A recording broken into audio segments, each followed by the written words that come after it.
Hannah Kobayashi has been spotted crossing the border on foot into Mexico, and new evidence suggests she may have been involved in a marriage-for-profit scam. We analyze the latest developments in the Hannah Kobayashi case and also explore previous missing persons cases where the individual was located and returned safely to their family. Will this happy ending happen for Hannah? Also on the show, we tell you about a 400-year-old Los Angeles landmark that was destroyed in the 19th century and what it reveals about the area's devastating legacy of colonialism and genocide. This week on the Haunted Hollywood Hour podcast.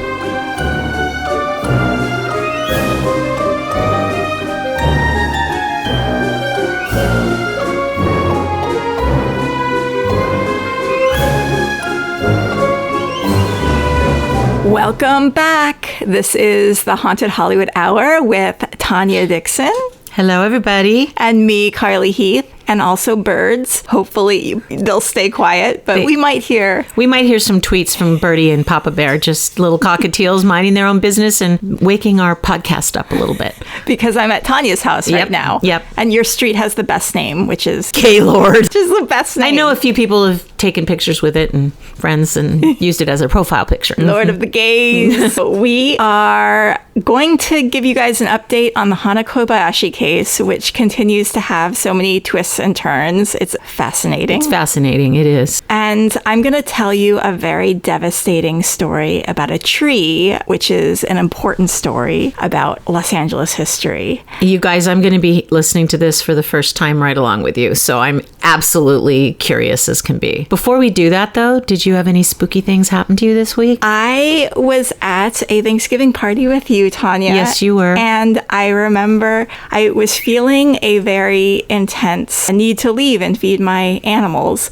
And I was very worried about, because my sheep were all alone because the horses that were on the property moved out. And I was like, oh, I should really go feed my sheep right now and get them locked up because there's coyotes out and everything. And the horses aren't scaring the coyotes away anymore. So I get on my bike, I leave the party. I'm like, I'm going to be back in 15 minutes, guys. And I head down the street. And right as I'm heading down the street, I see a little doggy crossing the intersection. And I cross the street to go after the little doggy. And I'm asking random people on the street, is this your dog? Is this your dog? It's nobody's dog. And I just think if I had left a minute later or a minute earlier, I wouldn't have seen that dog. You were guided there. Yeah. And it turns out that little doggy's owners did not want it. And I was able to get the dog groomed and vet checked. And you did everything. You did a rescue. Amazing. Yeah. And you guys, she didn't have a leash. I didn't have a car to go get her, and she used her bra as a leash, which is so innovative and absolutely fabulous. And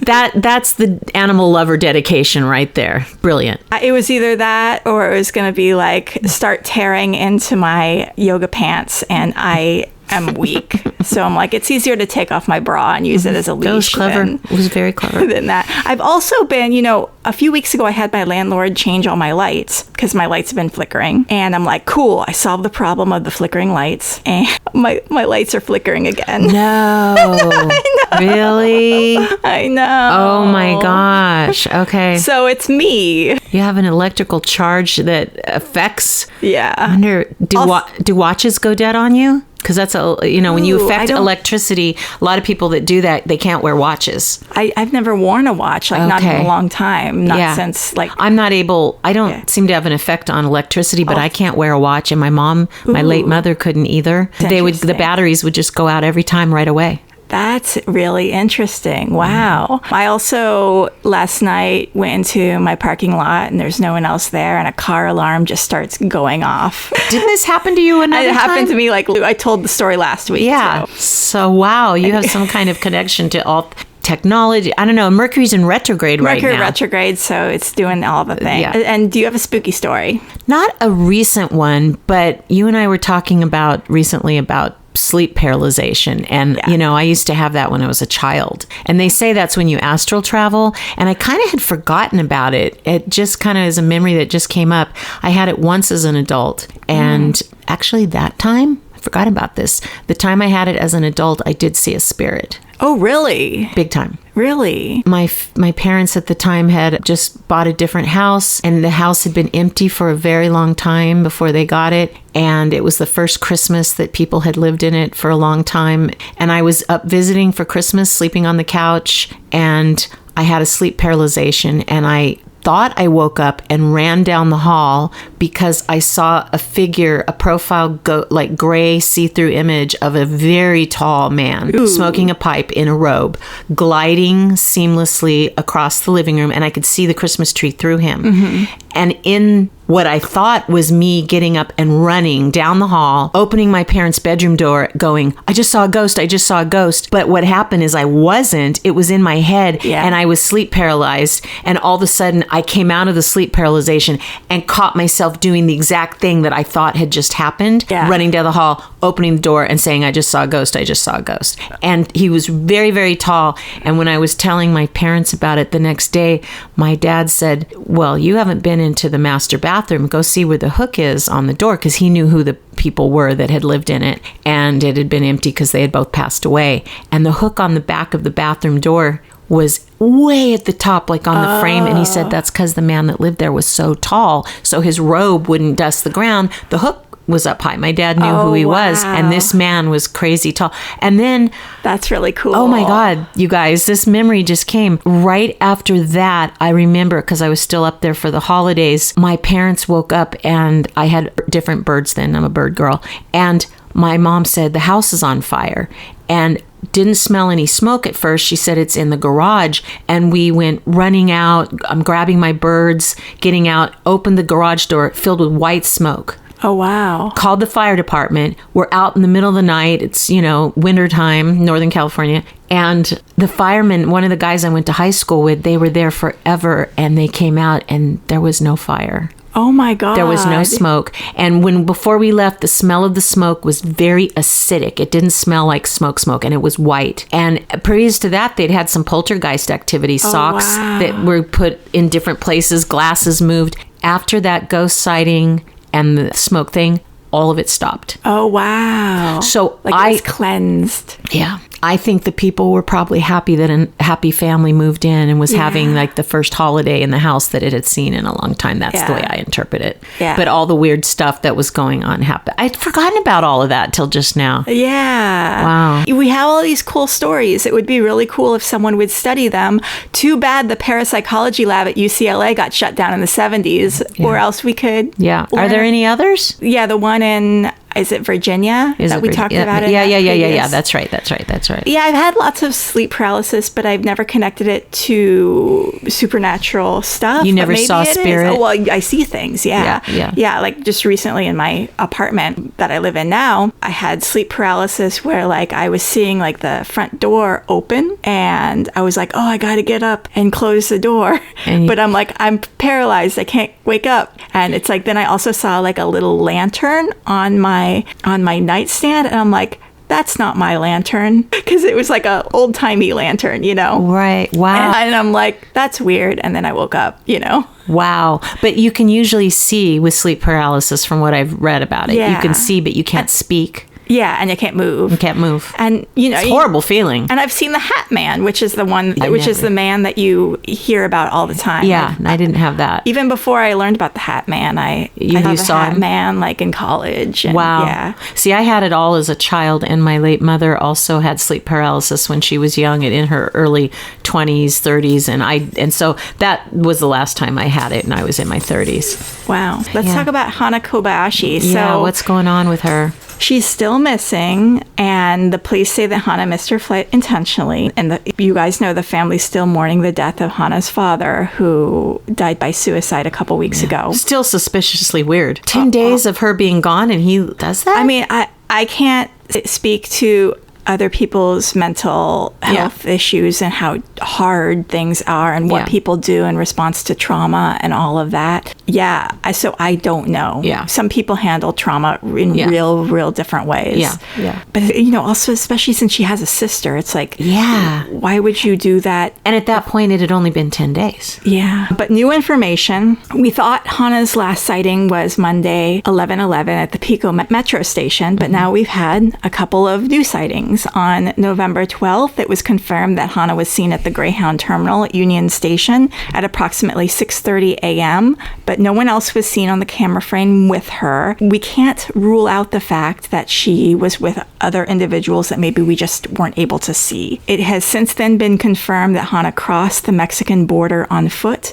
with her luggage, and what we know today is that Hannah may have been involved in a marriage for green card scam. And this is from AOL.com. Documents discovered by her mother reportedly suggested the 30-year-old may have been scammed out of money through a scheme. The FBI is now reportedly joining the ongoing investigation following her mother's discovery of a possible secret marriage for financial gain. Kobayashi was supposedly scammed out of the proceeds of a purported immigration scheme, possibly concocted by her former partner, who left Maui with Kobayashi on November 8th and landed at LAX with plans to catch a connecting flight to New York City. Kobayashi was reportedly on the plane with her new husband, Alan Kobayashi, an Argentinian man whose own girlfriend, Mariana, was also on the flight with Kobayashi's ex. Okay, that's... So Hannah, cuckoo bananas. Hannah's ex, the man she was fake married to,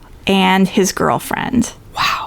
And do we know if they all went to New York or stayed behind? Well, he's not the one seen in the surveillance stuff at one of the terminals or something? We haven't been told. Yeah.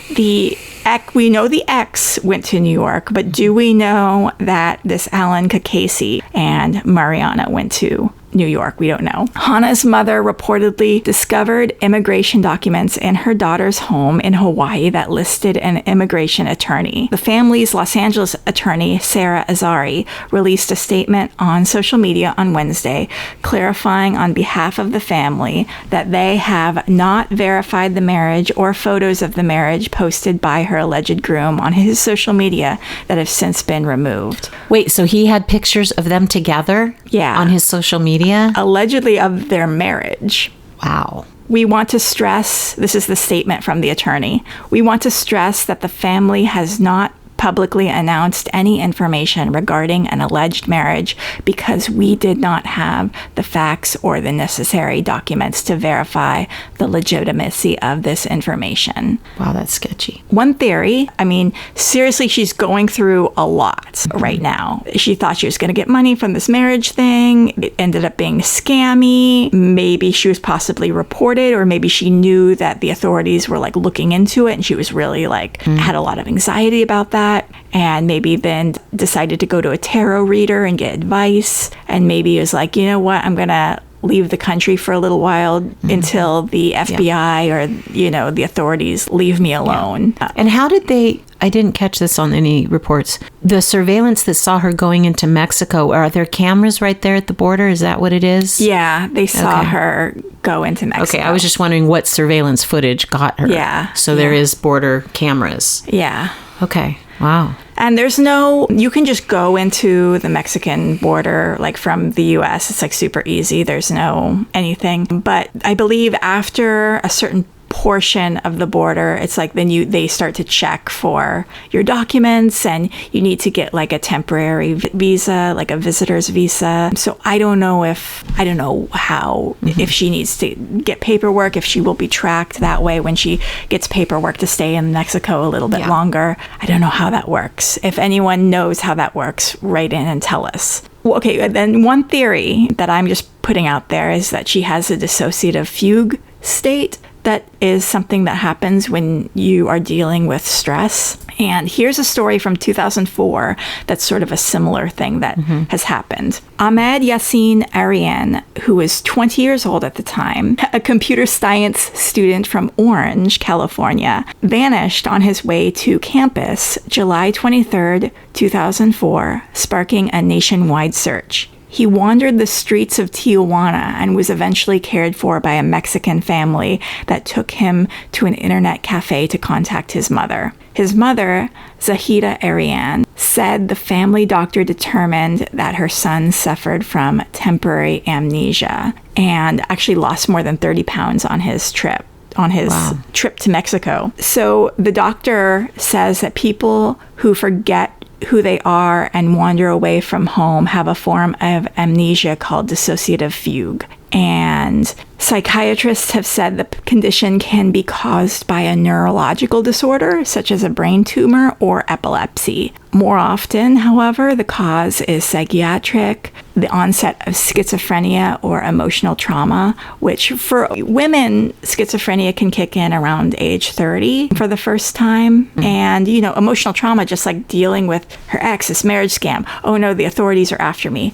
That's a lot. That's a lot. And we don't know what else. That's the other thing, too. Yeah. Who knows what else she was dealing with that could have added to that pile. Yeah. I mean, if her dad died by suicide, either there is a mental situation that is kind of a runs in the family sort of thing, or it could be there's something going on within the family that we don't know about. That we don't know. I think there's a lot of mystery here. Yeah. I think there's a lot of speculation and equally a lot of mystery.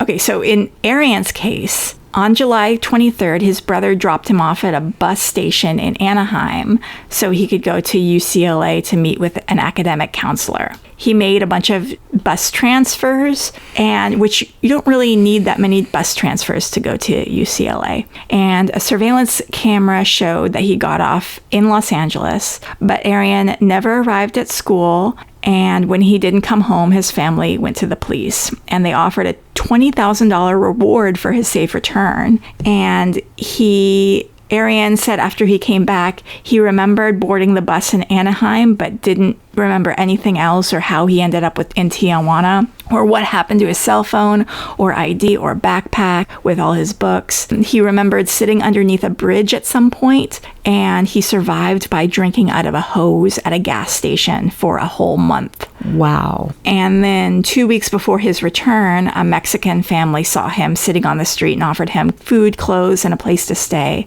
And that's when Arian regained some of his memory. And that's when he was able to email his mother that he wanted to come home. So I can only imagine once Hannah hopefully emails her family, and she may have found out about her father, too. I know. How do we know if she's... if she's accessing the news reports about her. Yeah.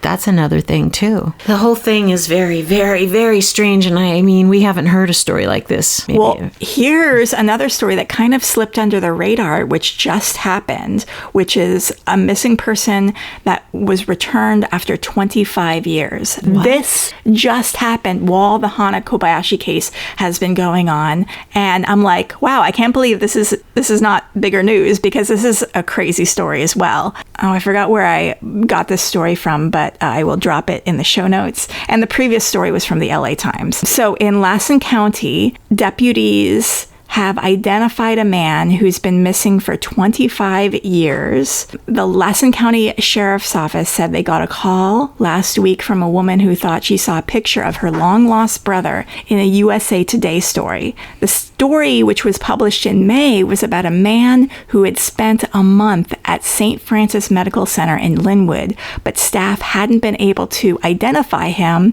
because he couldn't speak. And the man had been found April 15th in South LA, just kind of like sitting on a sidewalk. How old do they guess him to be? They guessed him to be in his mid-60s. And the man's sister, Marcella Nasiri, identified him as her brother Tommy. And she says, my little brother Tommy had been missing since August of 1999. He just vanished one day without a trace. Not even his vehicle was ever located. Nasiri said she was delighted to find find Tommy alive. All this time, she'd been looking for unidentified remains, and now she's working to get her brother transferred up to Lawson County, where she lives. She lives in this tiny, tiny town called Doyle, California. Oh, I've heard of Doyle. Oh, wow. Because I'm from Northern California. Oh, wow. Yeah, like little tiny town, really tiny close to the Nevada border. Yeah. This guy, so the man turned out to be Thomas Edward Manizak,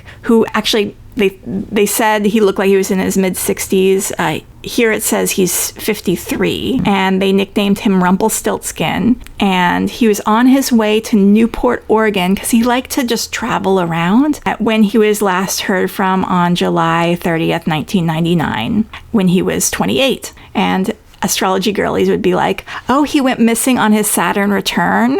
Like Hannah Kobayashi is also missing on her Saturn return. And that, I don't know astrology Saturn's like you do. Saturn's like a planet that's associated with exile. It's associated with restriction. Whenever you have your Saturn return, it's like a pivotal chapter in your life where you have a major lesson to learn. Like, I got divorced on my Saturn return.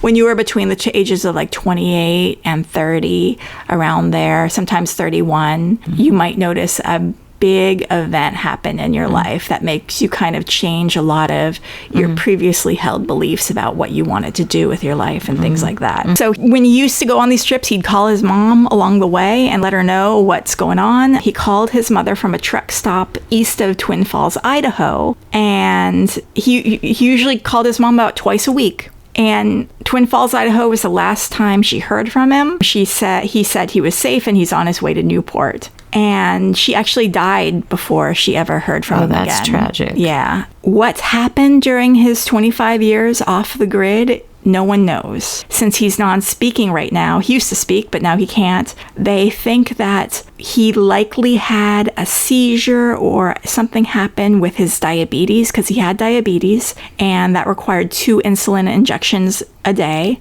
Traveling on the road, though, I'm sure not eating good, and I'm sure not being super on top with your insulin injections. And he would need to renew his insulin supplies at clinics. But his sister says that he did not properly care for his diabetes. He may have slipped into a diabetic coma, and he did not claim his disability checks or use his medical card for diabetic supplies. How was he getting, I wonder? So it kind of seemed like he stopped, yeah, using but and probably slipped into a coma. Who took care of him? Well, and he could also be like this because of some trauma. Maybe he had been trafficked or snatched or something. Yeah. He was living in his van, camping out at night, camping out along the highway, dirt roads. He had camping equipment with him, and he was super friendly. He'd often pick up hitchhikers, so maybe a hitchhiker helped him. Yeah. Hopefully it helped him survive. Clearly, he didn't slip into a diabetic coma and die. Right. He lived for like the last, 30 years. And that's interesting, because a diabetic usually wouldn't be able to survive any kind of funny business for that long with their medical. Yeah. And get this, he was 6'1", 150 pounds when he disappeared. So slim. When he was found, he only weighed 125 pounds. 6'1", 125 pounds. That's frightening. Yeah. And Tommy's return proves that miracles can happen. I'm really interested to know what happened in his life in the last 25 years. Maybe they'll put him under hypnosis or something to get to the answers. Yeah. He has a GoFundMe page. His sister put up a GoFundMe page to fund him getting back to Lassen County. And his sister says, I'm 600 miles away in Lassen County. He's in Linwood, California. I have initiated a possible medical transfer to a facility in Lassen. All we know is that he just learned to walk, he can eat regular food, and he's nonverbal. I do not have any money for things we need. I'm mailing him used men's clothing, a set of pencils, and a scratch pad because he loved to draw. This is all I can send for now. I would like to send him devices to listen to his favorite songs, and she remembers his favorite songs as being Sailing, I Want to Know What Love Is, Time After Time. Wow. So those are like 90s. So I was just going to say that actually really times out from when he disappeared and what she remembers of.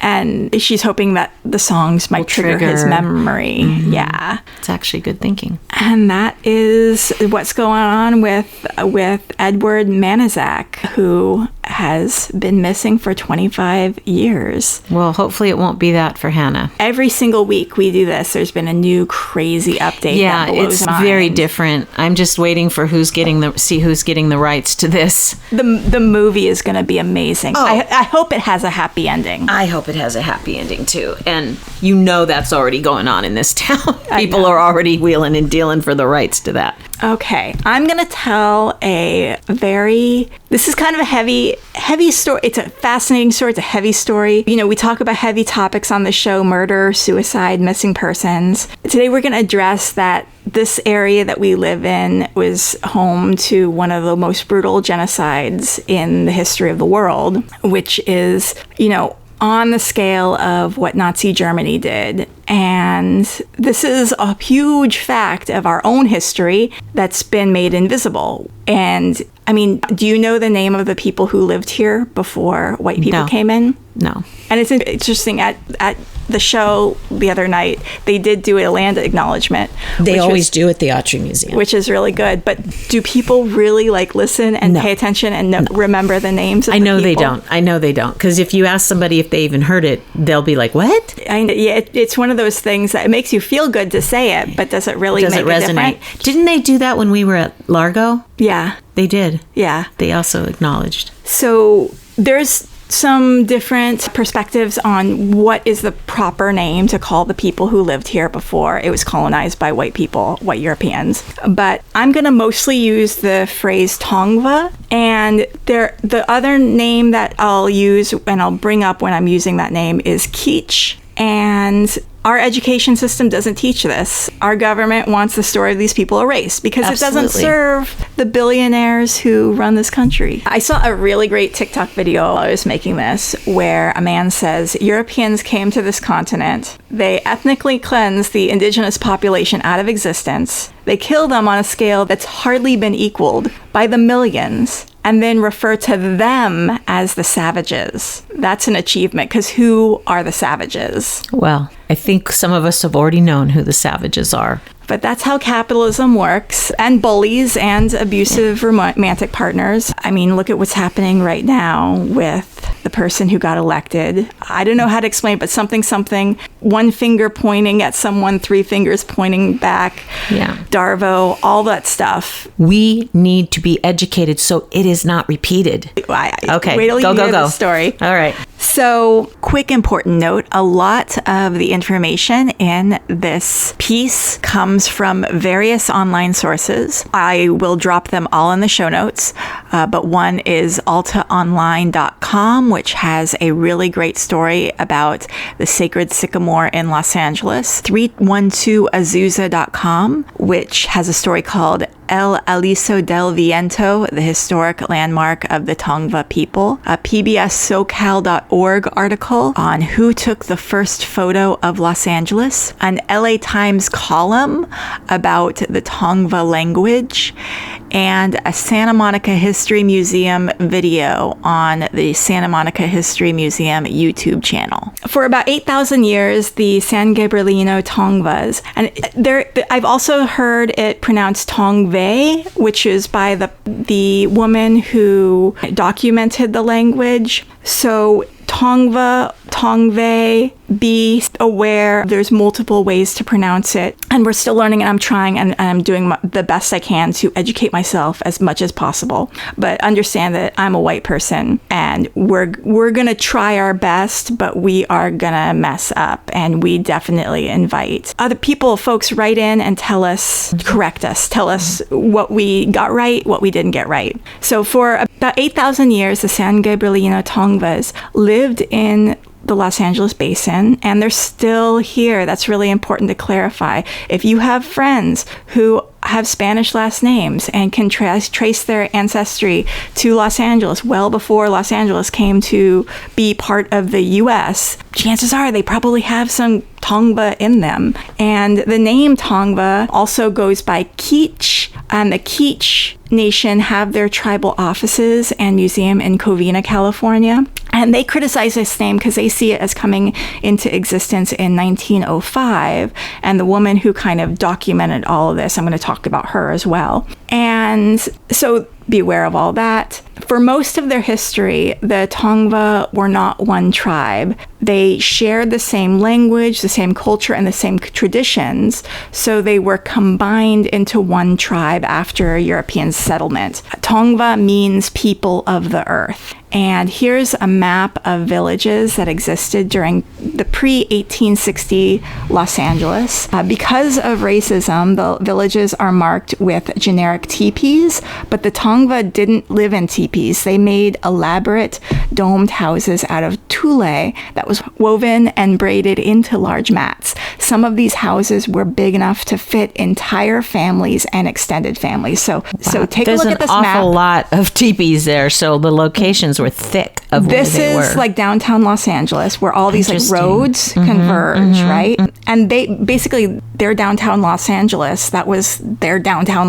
that was their home. But there's Los Feliz there. We are about here. We're actually kind of where this like little old 1805 church is. But, that's Cahuenga. Cahuenga, by the way, is a Tongva word. I didn't know Topanga is a Tongva word. Okay. A lot of the street names and place names around Los Angeles come from the Tongva language. And the Los Angeles River Basin area supported one of the largest indigenous concentrations in the U.S. The river ran dry during the summer and flooded during the winter. Indigenous people adapted to the changes and had seasons of the year where they would either collect acorns or hunt rabbits, depending on what the river was doing. In some cases, they even rerouted the natural flow of the river. And this is a beautiful passage from a great article on altaonline.com that takes us to the year 1485. There are reeds by the river to plait around the frames to keep out the winter rain. There are laurels and sumacs for medicine, cottonwoods for firewood, and sycamores for timber, tools, and the hunter's weapons. A sapling spreads its branches. The sapling is the beginning of the tree that I'm going to talk about. And can you imagine how beautiful this was here? I often think about that because people think LA and the cement city and all of that. But even with all of that, look at all the amazing trails that we have, hiking trails. I'm going to show you some pictures before this was I bet it's beautiful. Torn down, and the life that these people lived. The people wore lightweight clothing made from animal skins and plant fibers. Ceremonial clothes were adorned with feathers and shells. Jewelry was made from shell rock and bone. They were materially rich and influential and did a lot of trading and intermarrying with other tribes. To the north, near present-day Malibu, that's where the Chumash lived, and to the south and west were the Cahuilla and the Juanino people. There were between 5,000 and 15,000 individuals here at the time of the first contact with Europeans in 1542, and village communities had multiple lineages and extended families. They were hunter-gatherers and had pet dogs. They definitely were not raising animals in factory farms, and they weren't creating zoonotic diseases that would then spread to the wildlife and then infect the humans. They lived in harmony with the natural world. They lived cleanly. The Native American dogs each had a very unique genetic signature that's now gone with their DNA. The closest living relatives to the dogs are Alaskan Malamutes, Greenland dogs, Alaskan Huskies, Carolina dogs, and Siberian Huskies. The now extinct Hare Indian dog breed looked and acted a lot like a coyote, and the Hare Indian dog was apparently very playful and readily befriended strangers, though it was not very docile and it disliked confinement of any kind. Sounds like a coyote to me. I know. It apparently expressed affection by rubbing its back against people, similar to a cat, although my Chihuahua used to do that too.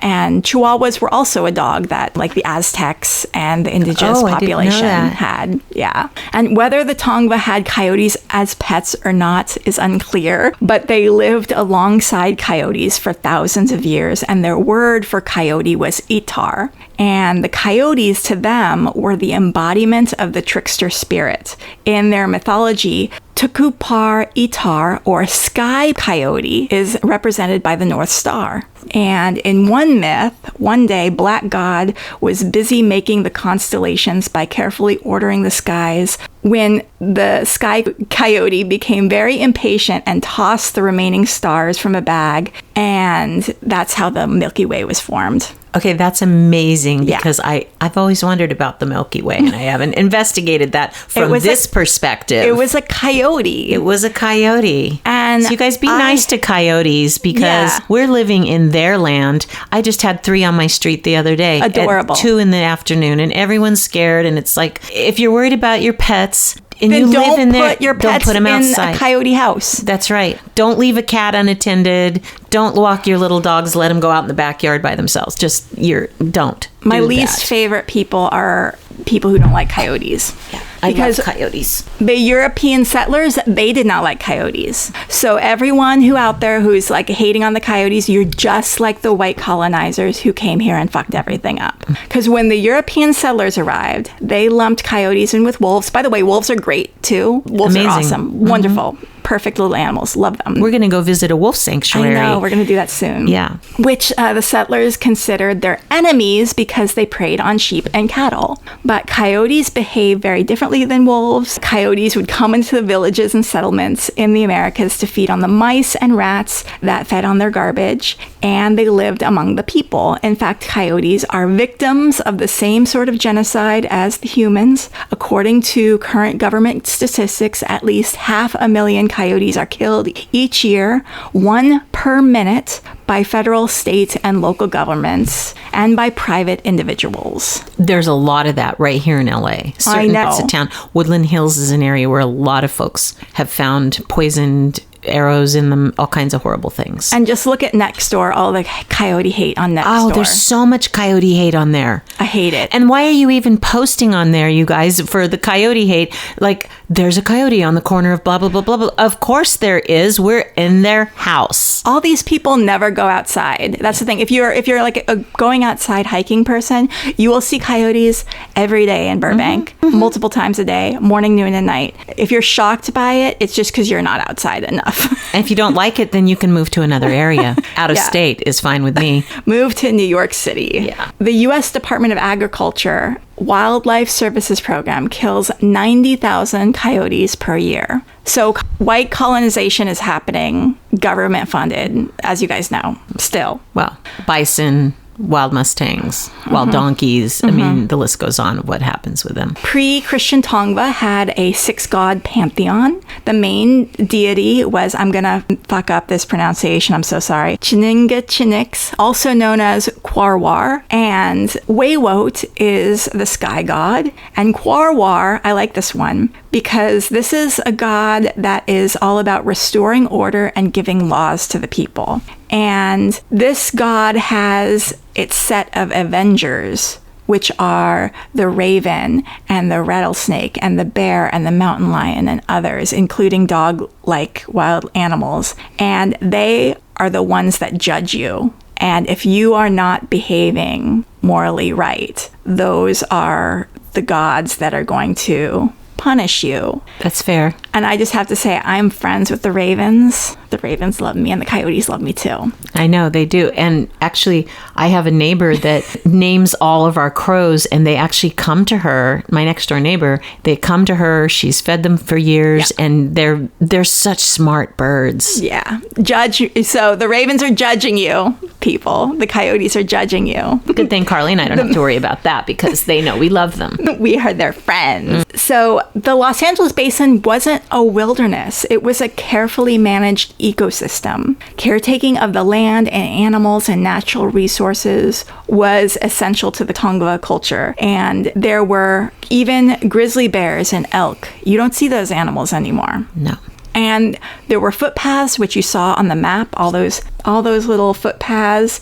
Those became the roads that we use today. So here's like the bigger map of the LA area there. And you can see that's basically the roads that they used. And you can see already a lot of parallels to our freeway systems. Our freeway system, really. Absolutely. Yeah. Wilshire Boulevard used to be a footpath that the Tongva used extensively. And here's a painting that depicted typical life by the LA River. And what we're looking at is this kind of wide painting that's a mixture of yellows and greens, and a bunch of people are kind of working underneath the shade of a big tree, and the river is kind of marshy, and they're building houses. They have a bunch of dogs or coyotes hanging around their fire, and so many dogs and birds, and they're building boats. And it just looks extremely... Oh, there's a cat there, too. There is a cat. That's really interesting. I don't know if they had cats or not. That actually could be like a bobcat. That would make sense because we do have those here. I wish we had more. It just looks extremely peaceful and much more beautiful than the cement disgustingness that is LA today. They had a matriarchal power structure in which women were the center of the tribe's ritual and spiritual life. The people ate acorns and nuts and seeds and vegetables and fruits and occasionally deer and fish. Their dishes and pots were made out of soapstone, which was mined on Catalina Island. Yes, they traveled a lot between the main continent and all the surrounding islands around the area, because these people were like the best boat builders in all of North America. That's amazing. And they weren't hunters, you said? They hunted some deer and some rabbits. Yeah. So they used this rock that they found on Catalina Island to make all their bowls and their cooking implements. They had a huge trading economy. They traded their bowls that they made and shells and dried fish and animal skins with everyone who lived kind of farther from the ocean. So they would use the tar from the La Brea tar pits to make their boats like watertight. And each boat took about 500 days to build just one boat. In 1542, Spanish explorer Juan Rodriguez Cabrillo recorded that he saw so many boats hauled up at a particularly wealthy village that he named it Pueblo de las Canoas, or Town of Canoes. That town would eventually be called Malibu. Wow, yeah. So the elite have always been in Malibu. The rich have always been in Malibu. Right. Interesting history there. It's a pretty area. It is. Another explorer recorded the Brotherhood of Boat Builders doing their boat carpentry in another village, and so they named it Carpinteria. Oh my goodness, I know, Carpinteria. Right? There were these shipping routes between Santa Monica, the Channel Islands, and they would put up signal fires on land so that people could look at the fires and then figure out where they were going. And it was about a day's paddle between Los Angeles and Long Beach. And they even went all the way to the most outlying Channel Islands like San Nicolas and San Clemente. And in Santa Monica, there's a short street now called Mumat Ahiko, and that's the Tongva phrase for breath of the ocean. And that phrase was used in a song that they sang while launching their vessels. And these boats have been described as the single most technologically complex watercraft in North America. This land that they all lived on, that kind of expands all the way from Long Beach to, the valley. In Ventura County, because Carpinteria. Ventura County. This was called Tovangar, which just basically means like the land. And the people identified by their associated villages. And some of these village names were Topanga, Cahuenga, Tahunga, and Cucamonga. So they have kept all those names. And so all those names, when you're going to Topanga, when you're going down to Cahuenga, that was a village. That is amazingly cool history. Yeah. And I've often wondered... Cahuenga is a Spanishized version of the Tongva word Cahuenga, which loosely translates to place on the hill or place of the fox. So now when you're going down Cahuenga, think of hills and foxes. Why don't we see more foxes? I've never seen a fox, and we live in a nature-filled area of Los Angeles. We are right by Griffith Park, the Wash. It's so sad. Yeah. No, I've never seen a fox here. I've seen everything, but not a fox. And one of these villages, Yanaga, was a large village near what is now downtown Los Angeles, west of the LA River and under the 101 freeway. And there, between the 15th and 19th centuries, if you were living there at the time, you will see a large sycamore tree. And it was 60 feet high with a 22-foot diameter trunk. Try to picture what that is. I was just trying to picture like that. This room is about 20 feet. I would say. So the length of this room and a little bit more, and that's the girth of it, the trunk. That's the diameter of it. Huge. And its canopy spread 200 feet wide. And the Spanish called it El Aliso del Viento, sycamore of the wind. Actually, El Aliso is not the Spanish word for sycamore. That's alder, but they didn't know the difference between a sycamore and an alder or whatever. So they're like, we'll just call it El Aliso. But often it goes by El Aliso. And it sprouted in the 1400s, about the same time Columbus came to America. And from this website, 312azusa.com, each year the tree repeated its cycles, casting off leaves, resprouting them, dropping seeds, and stretching out ever so slightly, even as the surrounding landscape morphed from fertile floodplain into gritty city center. As it matured, the sycamore, located at the juncture of Los Angeles coastal plain and the San Fernando and San Gabriel valleys, became a gathering place for Los Angeles's indigenous people. Local leaders traveled from their villages across Southern California to confer under the shade of the tree's canopy. This tree was visible miles and miles and miles. Traders from as far as Yuma knew it as a landmark. And by the mid-1700s, the sycamore stood at the center of the Yanaga village and its community of 200 to 300 inhabitants. In 1769, a Spanish voyage known as the Portola Expedition was the first recorded European exploration of the interior of California. A Franciscan missionary, Juan Crespi, wrote in August 2nd, 1769, "As soon as we arrived, about 8 heathen from a good village came to us. They live in this delightful place amongst the trees on the river. They presented us with some baskets of pinole made from the seeds of sage and other grasses. Their chief brought us some strings of beads made of shells, and they threw us 3 handfuls of them. Some of them old men were smoking pipes well made of baked clay, and they puffed at us 3 mouthfuls of smoke. We gave them a little tobacco and glass beads, and they went away very well pleased." On August 3rd, 1769, Crespi reached the village and described his interaction as follows. "As they drew near us, they began to howl like wolves. They greeted us and wished to give us seed, but as we had nothing at hand in which to carry them, we did not accept them. Seeing this, they threw some handfuls of them on the ground and the rest in the air." They're like, "Here, have some seeds." We're like, "We have nothing to carry them with," and they're like, "Throw it in the air." But I love that they're greeting them by howling like wolves, because I'm like thinking, I love that. They're howling like coyotes, and when at night, when you hear all the coyotes yelping and playing and howling, I'm like, that's maybe what inspired them to start that greeting.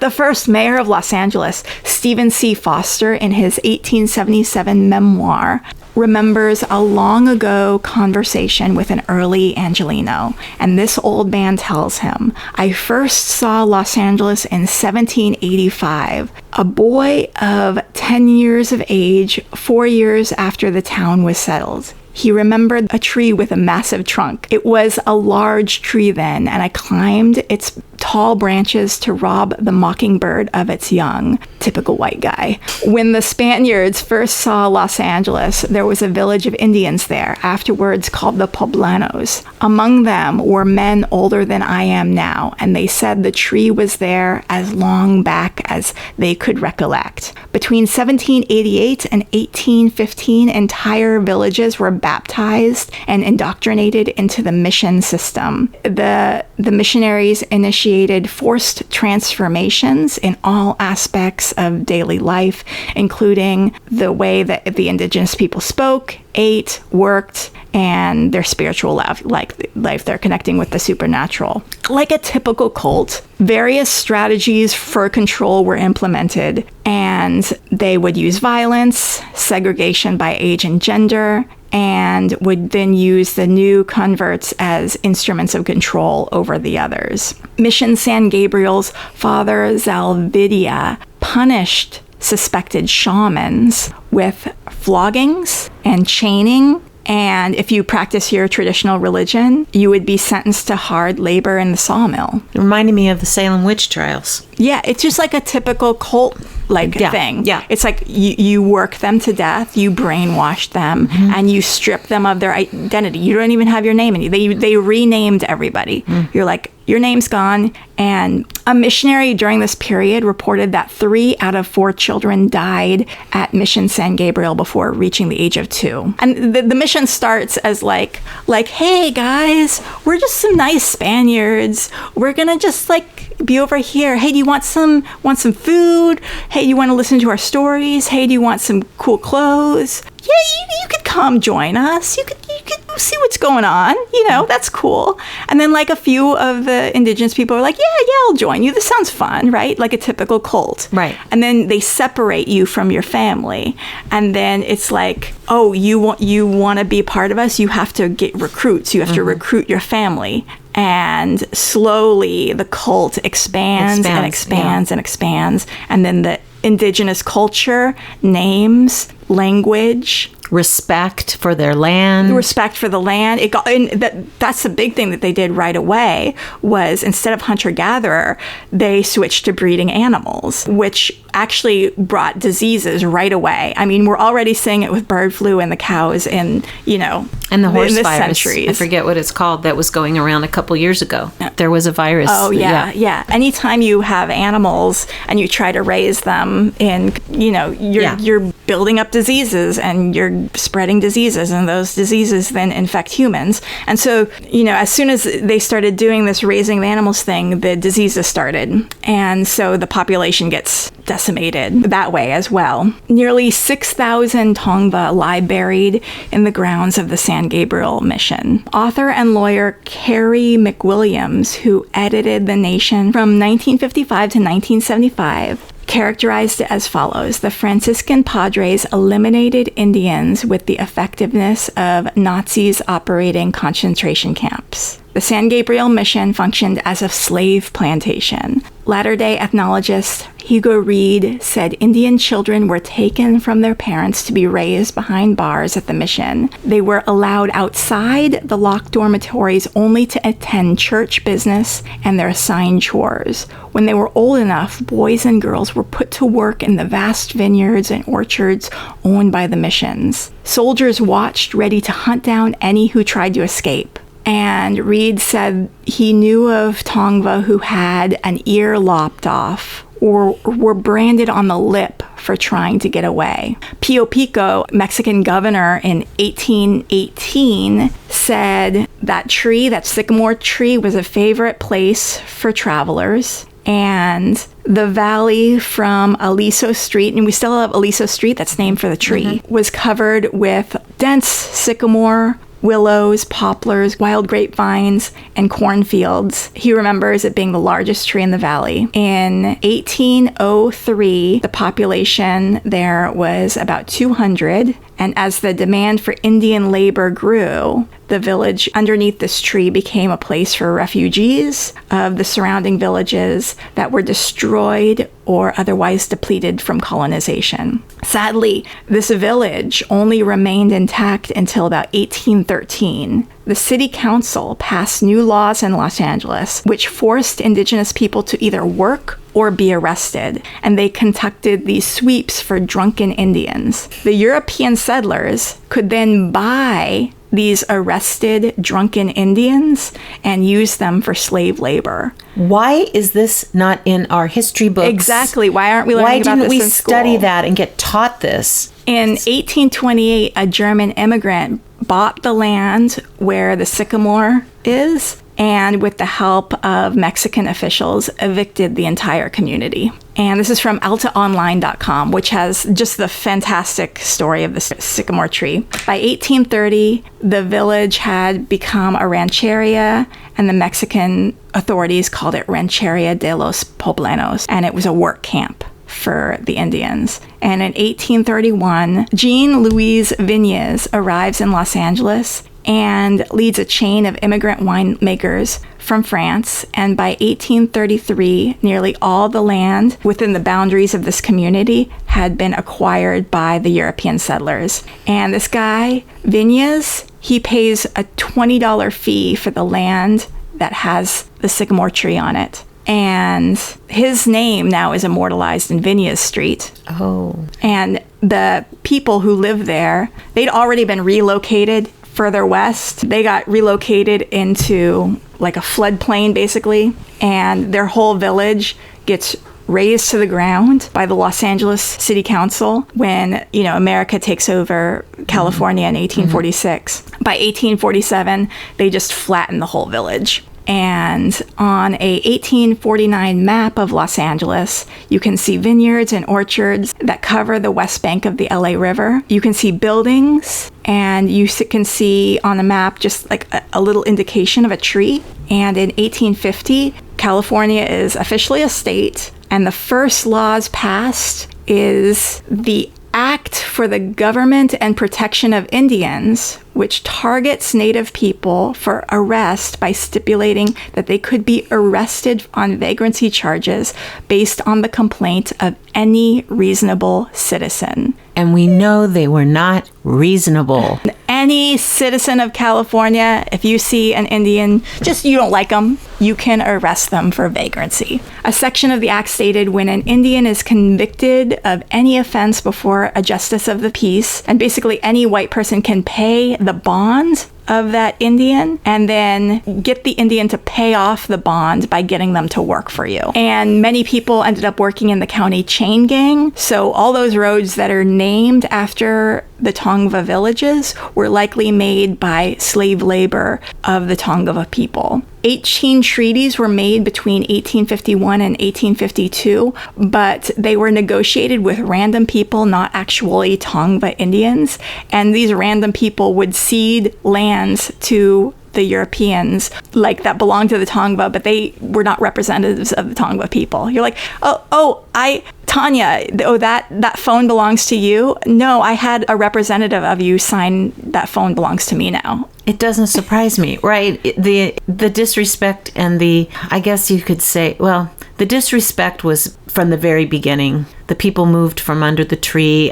So I'm not surprised. Yeah. Because this is the mindset, right? Yeah. The Vignes dude advertised his wine that was made from indigenous labor as pure native California wine from the celebrated El Aliso vineyard, right? Oh, there is still Aliso wines, right? And there's Aliso Canyon. I don't know if the wine is related to that Vignes guy, but look it up because there's still Vignes Street. Yeah. And a big thing was getting the indigenous populations hooked on alcohol and on this wine. And this is a photo from 1860 taken by we don't know who, and you can see that's the tree over there. Oh, it's magnificent. So this is basically downtown LA. This is the vineyard over here, and this is just like the beginning of Los Angeles. Wow. And then this is the picture of the tree in 1870, and it's getting a little bit smaller. They're cutting off the limbs because they have the big draft horses and the drivers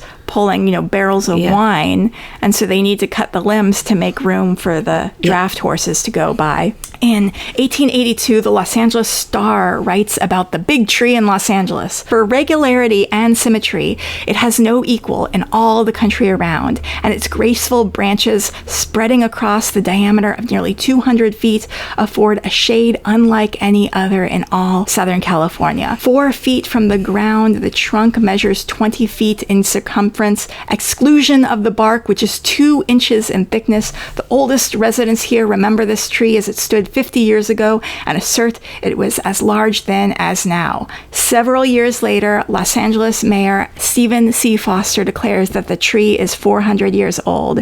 And in 1895, the owners Joseph Mayer and George Zoblin have a booming business, and they are arguing about what's to be done about this tree. It's because of all the cement, the water is now not going to the tree's roots, so the tree is dying, and the branches have been cut back to make room for the draft horses to go by. And in 1895, Mayer wins the argument, and the Los Angeles Times sends a reporter to watch perhaps the oldest tree in Southern California get cut down for firewood. My God, I knew that's where this was going to go. Mr. Mayer says that tree has cost us already $8,000, all on account of Mr. Zoblin's sentiment. But even he had to consent to its removal at last. We all feel sorry, but it's got to go because we need this room. When they cut the tree, it's hollow inside, the cavity being at least as large as a body of a man. The wood shows evidence of having been charred, fires evidently having swept around the tree at various times. It was a survivor until man came along. Yep. Well, until white people came along. Many old residents, especially Mexicans and Basques, collect chips to keep it as mementos. By 1907, Mare Brewery fills an entire block on Aliso Street except for a deep, empty notch near the corner of Aliso and Viñas Streets. It looks like something there is missing. And since then, archaeological remains